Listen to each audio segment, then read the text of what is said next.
डेढ़ फुटिया।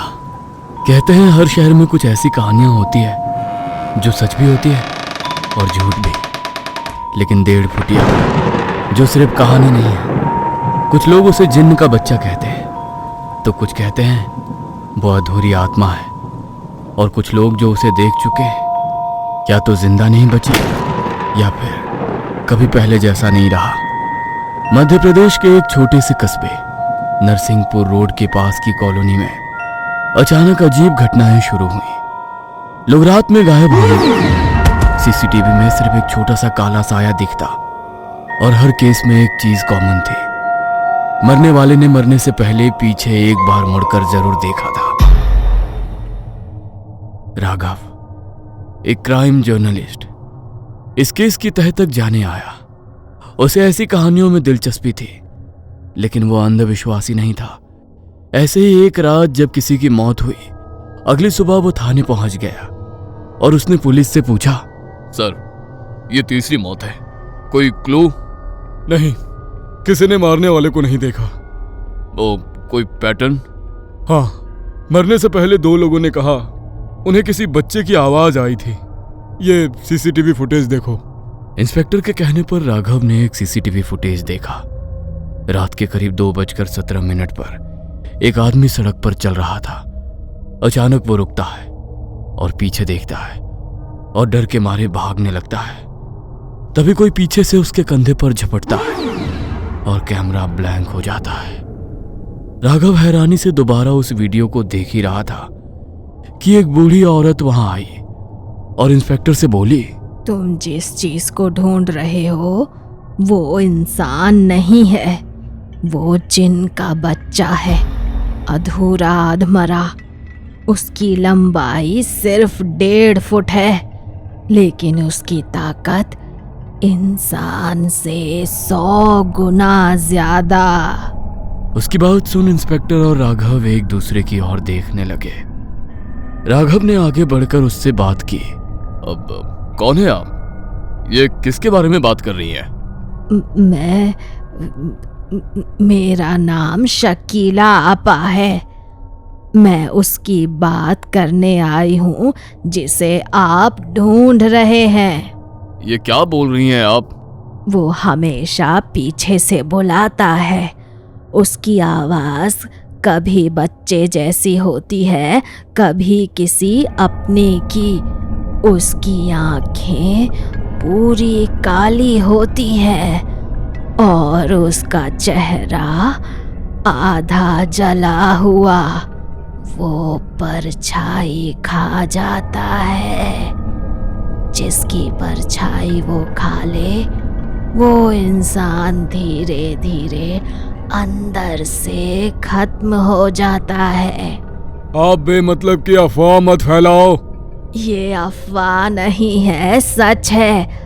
आप बस लोगों को बोल दो कि अगर पीछे से कोई आवाज आए तो मुड़ कर ना देखें। 21वीं सदी में 18वीं सदी की बातें कर रहे हो। लोग हम पर हंसेंगे कि हम कातिल को नहीं ढूंढ पाए, तो अफवाह फैला रहे हैं।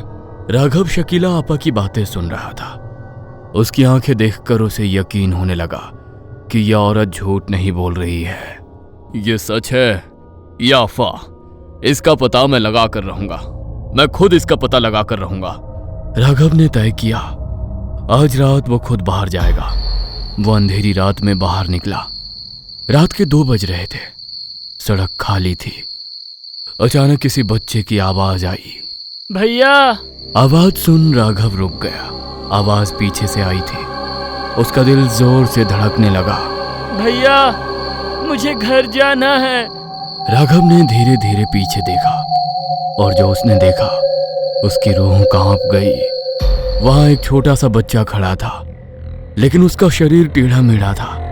हाथ लंबे, पैर उल्टे, चेहरा आधा जला हुआ और आंखें पूरी काली, बिना पुतली के।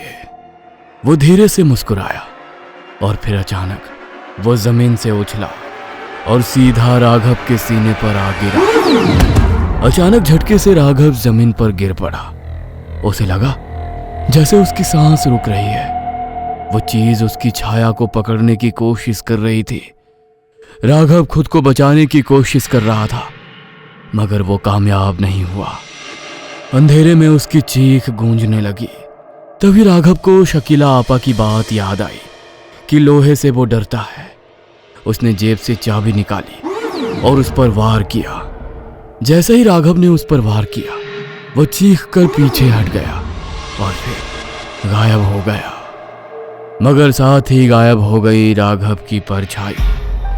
यह देख राघव को डर लगने लगा, क्योंकि शकीला आपा ने बताया था कि जिस इंसान की परछाई को वो खा ले, वो धीरे धीरे खत्म हो जाता है। राघव तुरंत शकीला आपा के पास पहुंचा और उन्हें सारी बात बताई। ये तो बहुत बुरा हुआ, अब तुम्हें कोई नहीं बचा सकता। मेरे साथ चाहे कुछ भी हो जाए, मगर अब मुझे उसे खत्म करना है। मुझे उसके बारे में सारी बात बताओ, और आपको उसके बारे में सब कैसे पता ये बताओ। बूढ़ी शकीला आपा ने जब राघव को सारी बात बताई तो उसको उनकी बातों पर यकीन ही नहीं हुआ। यहाँ एक रसूखदार व्यक्ति के कहने पर तांत्रिक ने इसे बुलाया है, ताकि लोग डरकर उस कॉलोनी को खाली कर दे और करोड़ों की जमीन बिल्डर को कौड़ियों के भाव में मिल जाए। और आज राघव को निशाना बनाना भी प्लान का ही हिस्सा था, ताकि न्यूज़पेपर के जरिए लोगों तक ये बात जल्दी से पहुंच जाए। आपको ये सब कैसे पता? मरने वाले में सबसे पहला इंसान मेरा पति था। उसकी परछाई गायब थी। तब मौलवी जी ने सारी बात पता की और वो पुलिस को कुछ बता पाती, ताकि वो लोगों की मदद कर पाए। उसके पहले ही उन्हें भी मार दिया गया। वो ये सब खुद के फायदे के लिए कर रहा है। तुम जो कोई भी हो, मुझे नहीं डरा सकते।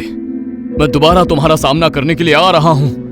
कहते हुए राघव ने फैसला किया वो उस जगह जाएगा जहां ये सब शुरू हुआ था। वो एक पुराना खंडहर था। रात के करीब 3 बजे। हवा भारी थी और अंधेरा बहुत गहरा था। वहां अचानक चारों तरफ से आवाजें आने लगी। भैया, राघव, मुझे बचाओ। राघव घबराकर इधर उधर देखने लगा और फिर वो सामने आया। इस बार और भी भयानक। उसका शरीर जगह जगह से फट रहा था। अचानक उसका पूरा शरीर फट गया और उसके अंदर से एक काला धुआं निकला। एक बड़ा डरावना जिन।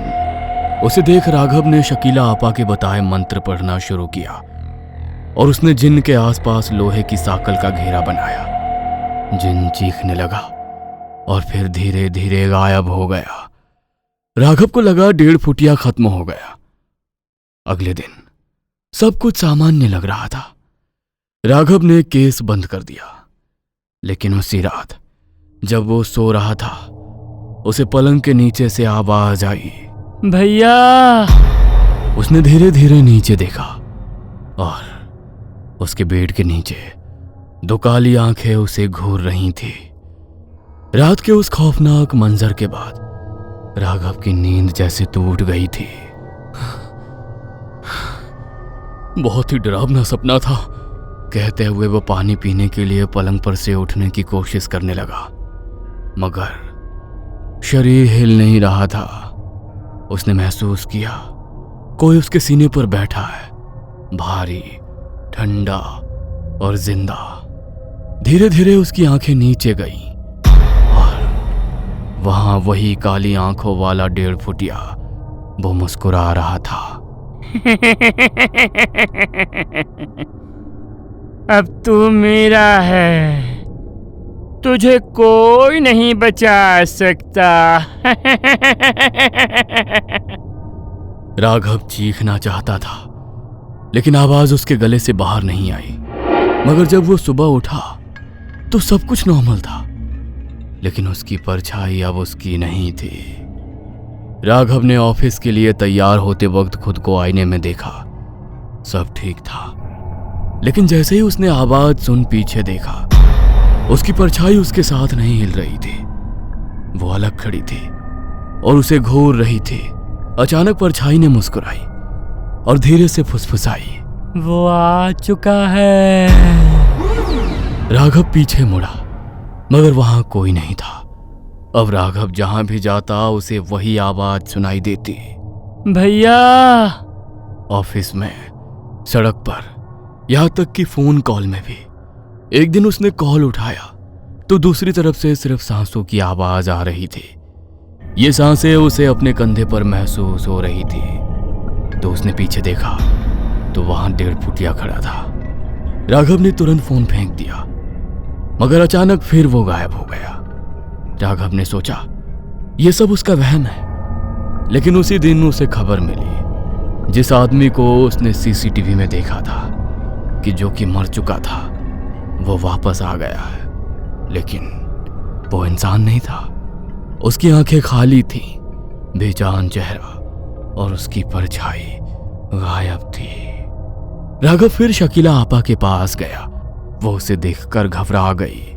तू बच्चा नहीं है, वो अब तेरे अंदर आ चुका है। मतलब?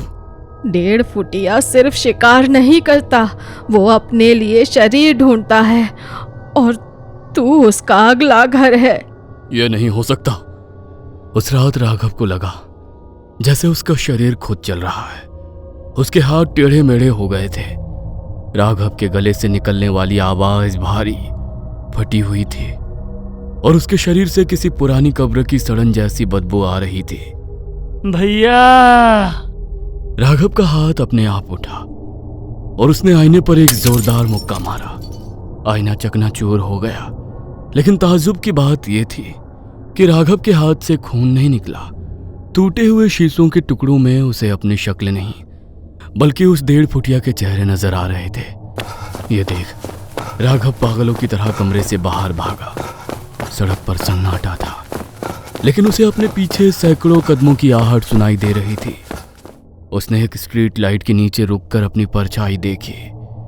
वो परछाई अब जमीन पर लेटी नहीं थी बल्कि दीवार पर एक 3 साल के बच्चे की तरह सीधी खड़ी थी। परछाई ने अपना हाथ उठाया और राघव का गला घोटने का इशारा किया। अचानक राघव को सच में घुटन महसूस होने लगी। उसका दम फूलने लगा। तभी उसे शकीला आपा की एक और बात याद आई। जिन रूह नहीं, आग और धुएं की औलाद है, उसे बुझाने के लिए खुद को जलाना पड़ता है। राघव खुद को बचाने के लिए लड़खड़ाते हुए उसी तांत्रिक के ठिकाने की ओर बढ़ा जिसका जिक्र शकीला आपा ने किया था। शहर के बाहरी इलाके में स्थित एक पुरानी चमड़े की फैक्ट्री। वहां पहुंचते ही उसने देखा कि वो रसूखदार बिल्डर और वही तांत्रिक एक जलते हुए कुंड के पास बैठे थे। महाराज, बलि पूरी हुई। अब राघव का शरीर उस जिन का पक्का घर है। अब यह पत्रकार वही लिखेगा जो हम चाहेंगे और पूरी कॉलोनी डर के मारे खाली हो जाएगी। राघव, जिसके अंदर अब वो 1.5 फुटिया पूरी तरह हावी हो चुका था, एक झटके में उनकी ओर झपटा। उसकी रफ्तार किसी इंसान जैसी नहीं थी। उसने तांत्रिक का गला पकड़ लिया। तूने मुझे बुलाया, लेकिन तूने मुझे कैद करने की कोशिश की। अब मैं किसी का गुलाम नहीं हूं। फैक्ट्री में चारों ओर आग लग गई। राघव के शरीर के अंदर एक जंग छिड़ गई थी। एक तरफ पत्रकार राघव की आखिरी बची हुई चेतना और दूसरी तरफ वो खौफनाक 1.5 फुटिया। राघव ने देखा कि सामने तेजाब का एक बड़ा टैंक खुला पड़ा है। उसने अपनी पूरी इच्छा शक्ति बटोरी और चिल्लाया, यदि ये शरीर तुम्हारा घर है और यही तुम्हारा ठिकाना है तो मैं इस ठिकाने को ही बर्बाद कर दूंगा, साथ में तुम भी खत्म हो जाओगे।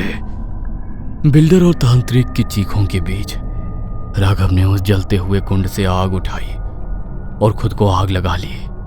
जैसे ही आग की लपटें उसके जिस्म को छूने लगी, उसके अंदर से एक दिल दहला देने वाली चीख निकली। वो 1.5 फुटिया धुआं बनकर बाहर निकलने की कोशिश करने लगा, लेकिन राघव ने लोहे की एक भारी चेन अपने हाथ में लपेटकर खुद को और उस धुएं को जकड़ लिया। अगले ही पल एक जोरदार धमाका हुआ। अगली सुबह पुलिस को वहां सिर्फ राख मिली। ना राघव का शरीर मिला, ना ही वो रसूखदार बिल्डर। केस फाइल में लिख दिया गया कि गैस लीकेज की वजह से हादसा हुआ। महीनों बाद नरसिंहपुर की उस कॉलोनी में शांति थी, लेकिन एक रात एक नया चौकीदार ड्यूटी पर तैनात था। तभी उसे पीछे से एक पतली सी आवाज आई। भैया, यहाँ बहुत अंधेरा है, थोड़ी सी रोशनी होगी क्या? चौकीदार ने जैसे ही पीछे मुड़कर देखा, उसे सड़क पर कोई नहीं दिखा, लेकिन सीसीटीवी कैमरे की फुटेज में उस चौकीदार के पीछे एक 1.5 फुट की परछाई हाथ हिला रही थी।